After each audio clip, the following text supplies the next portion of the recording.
Hello, welcome to another episode of the Horror Vision Horror Podcast. My name is Sean, And I'm Missy. and we're back to our on Shudder streaming guide for the Shudder service. And this is kind of our attempt to, there's so much stuff on Shudder, so we want to vet things. And one of the basic tenets of this sub show of ours is everybody that's on the episode has to agree that it's, worth watching. The thing with the movie we're going to do today is I don't know if anybody else will consider it worth watching. I don't know how long this will be on Shudder. I can see this being on Shudder forever. It's not a Shudder original. It's an old movie, notorious title. This is Fred Olen Ray's Hollywood Chainsaw Hookers, which they added, I think, like at the beginning of the month or something like that. And 1988, Linnea Quigley and Gunnar Hansen are the stars. John Henry Richardson plays Jack Chandler. It's funny. We're recording this in November, and we're doing Noirvember. In fact, uh, November 24th, Monday, our Noirvember episode will be up. But I'd never seen this before. I thought I had, and I had not. And this is totally like takes this weird approach of trying to be a noir movie, which I was not prepared for at all. But it's very charming. Yeah, I mean, this is like Ed Wood and Roger Corman territory. And in fact, Missy and I were talking before we started rolling, and I was like, "Do you know did Fred Olen Ray work with Roger Corman?" And you were like, "Probably, because Corman worked with everybody." And I looked it up, and like he did, but not till later. And they were actually competitors. And I kind of feel like maybe I heard that before, but Okay. this is so. I just watched this movie just a little while ago, and my girlfriend's mom watched the entire fucking movie with us, which was just so bizarre because she lives with us. She apparently had nothing better to do, and she came in and sat down. And, well, no, you know what? Actually, I came home from the movies, and because I had gone with my dad to see Sisu, The Road to Revenge. I came home and they were watching Daddy's Home 2. I don't even know what that is. So I watched like the last 30 minutes of that, and I was like, oh my God. And as soon as it was done, and Kirsten's like, what do you want to watch? I'm like, well, but her mom was like, this movie's ridiculous. But her mom also kind of likes Ed Wood. And I was like, this is like what people did. This is like Roger Corman's mission statement, like boobs and blood. And within 10 minutes in this movie, you get a heaping dose of both. I mean, the Yeah, you opening do. kill is just ridiculous. Uh, Missy, It's had you just, talk about this movie? Had you ever seen this before? What's your, I had relationship not. with it? I had not. I'd seen the thumbnail pop up on Shudder, and it caught my eye, but it, I kind of forgot about it until you mentioned it and said, "Hey, why don't we watch this?" And I'm like, "All right." I thought it was something new and was very, very just pleased to find that it was this old movie from 1988 and it starred Gunnar Hansen and Linnea Quigley. Like, how can you go wrong with Linnea Quigley in the 80s? Like, Yeah, it's Hollywood Chainsaw Hookers. It's not going to win any Oscars, but that's not why we watch movies like this. of And course. it's super fun. It's It super is. fun. I have no idea how neither one of us have seen this before. Like, that hurts my brain. I don't know how we missed it, but it's super fun. And I was just reading something earlier today. Apparently, Linnea Quigley was she was shocked because she keeps seeing clips from her chainsaw dance in the trailers because the networks didn't realize that she was naked and wearing only a G-string. You And like they serious? thought That's she was amazing. wearing a skin tight outfit and she's painted Oh my at the God. very end where she's just all painted and she's just wearing like a little thong. That's amazing. Isn't It's it? also amazing that we're actually network commercials for this movie. Right? But I mean, that was like, that's how, in the 80s, like with the coming out of the video nasties and all that shit, it's like, this was a mission statement to make money as a filmmaker. Like, if you put enough boobs and blood on screen, some parent group or some, social conscious group is going to scream and yell, and it's just going to make you money. You're just gonna get all kinds of free publicity. Yeah, I mean, maybe by 88 that had settled down. That's obviously like the Maniac, Hmm. recipe, which is 81. So by 88, I don't know if it was quite the same, but this is, I mean, the title alone, like I'd heard the title for years. And again, I thought I'd saw it. I know a friend of mine had mentioned it, and I could have swore I'd watched it with him, but no, I mean, this was all brand spanking new to me. So it is fun. It's super fun. We're missing one of the bees, but that's okay. Are no beasts in this movie, but there's more than enough breasts and blood to make up for it. Yeah. Uh, it's charming and silly. I love the whole noir angle where you've got this, this stereotypical like private eye detective looking for the missing girl, and then we get Gunnar Hansen as head of the chainsaw cult. Like it's just it's completely ridiculous, and I love it. Like we need more stuff like this. This is like I don't want all this dreary, depressing grief horror that we're getting hit with right now. I want fun stuff. Well, I want all of it. It was nice to discover something old that felt new. Yeah, right, right. I mean, I will warn people. I mean, we're recommending this, but like, if you, this is not, This is a crowd pleaser movie. Watch this with your friends when yeah. you're gonna have a couple beers or get mellow, whatever. This is not a sit down and watch it because it's serious movie. You watch this with your friends and get stupid and have a good time. Well, and also like the acting is not great, and it's not necessarily the actor. I think it's a combination of like the script. It's probably shot fast, right? So they're not doing.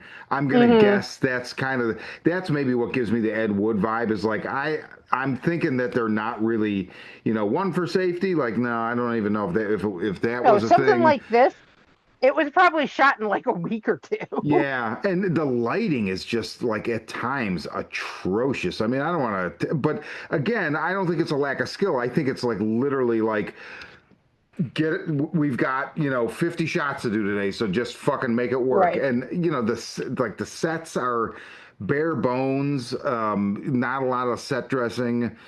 Uh, there was like a scene when they're going to the temple, right? And like I'm pretty sure that they're out filming on the streets of LA, like probably without, I mean, I don't want to like, incur anybody's wrath, but I'm going to guess maybe there weren't permits procured for some of that stuff because it just seems like, I don't know, it just Like seems guerrilla like filmmaking.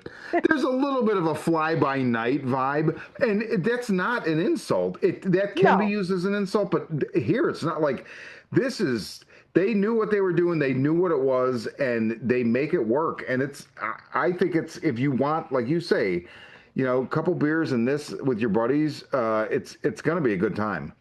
it's going to be a good time. Yeah, I don't like to like if I do movie nights, I don't tend to like to show serious things with the group because too many nobody pays attention Right. because they're also you're talking, you're snacking, you're whatever. So unless you're just hanging out with this one person watching something serious, I go for stuff like this Yeah. because you can still chit chat and goof around, but it's gonna get your attention.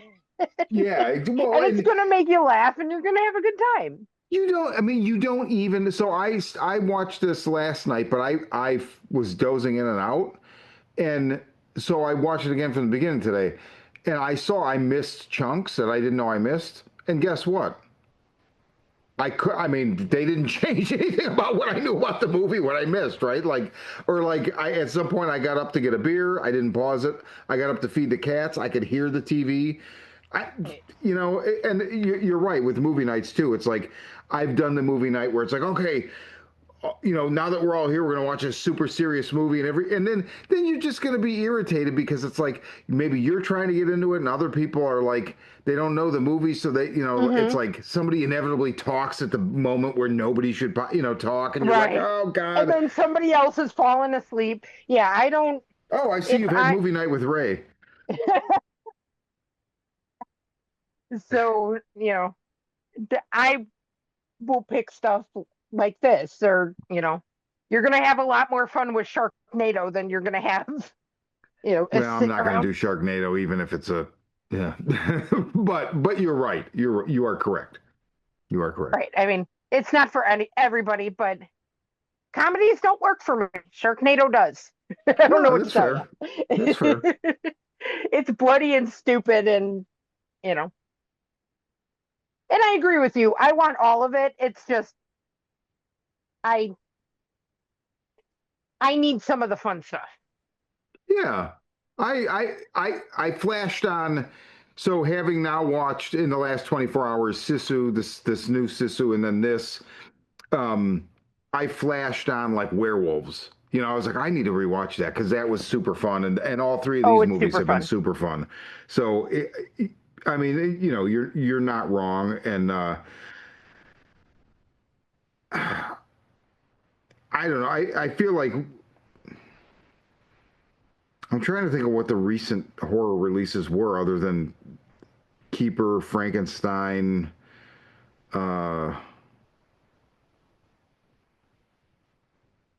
yeah, I don't know. But yeah, we haven't had anything like this in a while, and I mean, not like Black something like Phone this would. 2, that one was Yeah, fun. yeah, That's a new release that was fun. but that's not this fun. You know what I mean? No, That's no, not. This no. is not the same kind of fun. I would compare that closer to grief horror than I would to this. It has more of that DNA. Right. No, as Um, far as like stuff in ridiculous, Toxic Avenger, yeah, that's really the most recent. Toxie was fun. Uh, did you notice? I think that John Henry Richardson, who played Jack Chandler, did you get a Bruce Campbell vibe from him? No, Man, I got such a Bruce not Campbell at vibe from all. him. Really? Yeah, like there were just certain things, just certain deliveries. I could be way off base, but I was like, man, maybe I've had Ash vs. Evil Dead on the brain because I just remembered recently I never watched the third season, so I'm like, fuck, I gotta rewatch one and two and go. So maybe I just have him on the brain, but He didn't give me that vibe at all. If I was going to care, like Bill Pullman, oh, yeah, I could see that. I could see that. he was very mild mannered, and even like Bruce Campbell never feels mild mannered. Yeah, that's a good point. Yeah, I don't really know much about Fred Olen Ray. I've always heard his name, but yeah, Fred Olen Ray. I mean, the funny thing is, looking at his filmography, a large part of his career, the word bikini is in many of the titles of his movies. And Okay. then when you get into the later part, like the last, like let's say 15 years, it's all Christmas movies. Oh no. It's so weird. It's like I don't know if they're like Lifetime or Hallmark or if they're just like off-brand or like I don't know enough about. Jeez. To me, any Christmas movie that's not like there obviously there's like traditional Christmas movies, but there every year there's stuff that goes into the theater like I don't know fucking Fat Man and all that fucking bullshit. But like these are like they look like when I say Hallmark Christmas movies, I mean like because they're schmaltzy, like Yeah. oh the mean executive and the good-natured housewife, and they fall in love, and Hmm. whatever, blah blah blah. My So to me mom that watches all this stuff. yeah Stuff like I want a mom for Christmas. yeah exactly. But so the titles of all his movies are like there's like one that's called like Baking Christmas, and I think it's about people like baking and falling in love or some shit. I'm just like, are you fucking kidding? But I mean, He fell into Hollywood a chain. How do you go from something as awesome as Hollywood Chainsaw Hookers to consistent Christmas payment. movies? Like, it's a lot of horror directors went into Lifetime because, as they say, the slasher movie kind of turned into Lifetime's. Like they water it down, but like that's kind of the Hmm. home of the slasher movie now. But also, like, you make movies long enough, you prove, regardless of what kind of movie you make, that you can complete an assignment. And then, if you get hired once for one of these companies and you do a good job, then they'll hire you again, and then you got a career. So that's, I think, what Hmm. happened. But it's weird seeing bikini, bikini, bikini, bikini, Christmas, Christmas, Christmas, Christmas. And I didn't see one that was Bikini Christmas, so who knows? Hollywood Chainsaw Hookers for Christmas. There you go. What at the end of the movie, there's like a coming soon, like student chainsaw nurses or something like that, and I'm like, that Yeah, never got made. What the fuck? right. Crazy. Uh, yeah, I don't know. Really good time. Yeah, it was just really cool to discover something. I mean, we both love old 80s horror, to discover something that was new to us. Yeah, And, that's always a really cool feeling. I mean, it's nice to see new movies that we fall in love with, but there's something really exciting about finding old ones that we didn't know existed that we really enjoy. yeah, agreed. So it's on Shudder, and it's definitely a good time. It's definitely a good time. It would make a great double feature with sorority babes and the slime ball bolorama, It which would. I thought would be on Shudder forever, and it hasn't been on there now in quite some time, which bums me out because I'm just like, how really? Like this movie has someplace better to go. Like I just don't understand that at all. I figured it would be on there forever, but if you know that movie and you like it, this is you'll dig this. Yeah, that would be a real good double feature. And I want to say, if you're looking to watch it with Joe Bob, it's on AMC Plus, but it's not on Shudder right now. Oh, slime ball bolorama, right? Uh-huh. Yeah, Yeah. yeah. I hate the I way was they just divide I was stuff just like that. looking at what was on everything, because I mean, any mutants listening, Joe Bob just hit his 200th episode, and Fright Rags put out a poster that shows all 200 movies, and you scratch off the little movie posters as you watch them, and 200 that I had not seen yet. So I'm trying to get that 32. So I've been Nice. staring at the menus. Yeah, it's always bothered me that they AMC Plus and Shudder are the same fucking company, but But have different movies. Yeah. and then yeah, and then also though Shudder does the thing where when a movie comes off, the Joe Bob episode disappears, and a lot of times when it goes back on, they don't add the Yeah, Joe it Bob does. episode. That happens on AMC too, It because I really use bothers both of me. them. Really bothers me. But I mean, what are you going to do? I mean, it bothers me a lot. So did the fact that, you know, Shudder TV had like the same movie at the same time every day for months on end. But now we lost two of the channels on that. And I'm just like, Yeah, that sucks. yeah, I used to fall asleep watching Slashix all the yeah. time. I watch the Shudder TV channel we have, but I have no problem with foreign movies, but I don't want foreign subtitled things at 2 in the morning, because I'm turning on Shudder TV because I'm gonna watch it until I fall asleep. Yeah, I'm the same way. I'll do that too. If I can't sleep or something, I'll put it on. And if it's subtitled, it's like, yeah, it doesn't help me. Right. I can't just listen to it in German. Yeah, like I have no problem watching a movie with subtitles. It's Same. just not if I'm going to fall asleep to it, obviously, because otherwise it's just like, yeah. But that's Hollywood Chainsaw Hookers, and it is a goddamn good time. It is. I would recommend you have a have a beer, call some friends over, and have a good time. Don't watch it with your mother though. It was very interesting watching it with my girlfriend's mother. She I sat bet through the whole movie. that's funny. Yeah, I, it I was. can't imagine my mom sitting down to watch movie called Hollywood Chainsaw Hookers. I have a feeling that it's because of the Ed Wood interest that she has. Okay. That's the only way I can possibly come to terms with it. But Gotcha. you know. Oh, my mom does not like Ed Wood. She likes Christmas movies and Hallmark movies and shit on Lifetime. Different strokes make what is the line from this movie? Different strokes make the Super Bowl, right? It's just what he says at one point. It's like, what? I don't know. What does that even mean?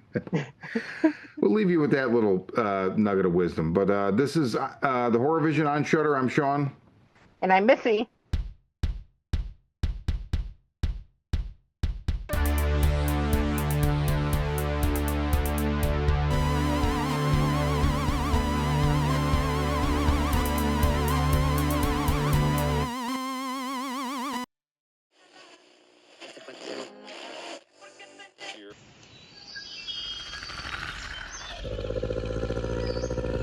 Hapless teenagers beset by demons in the woods.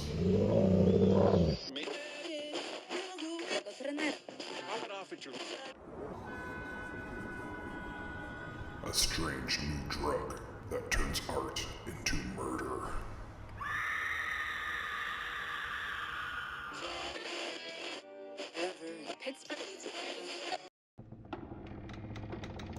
A can't beat a deal on a new house with a horrifying past.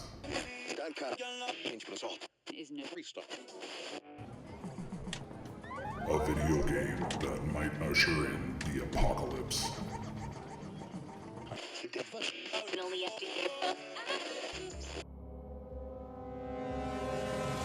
From the demented mind of Sean C. Baker, author of A Collection of Desires, Shadow Play, and Murder Virus, comes Volume 4, collecting Baker's no sleep work along with several never-before-published short stories. This 99-cent volume also includes the opening chapter of the author's forthcoming teenage giallo novel, Black Gloves and Broken Hearts, due out later this year.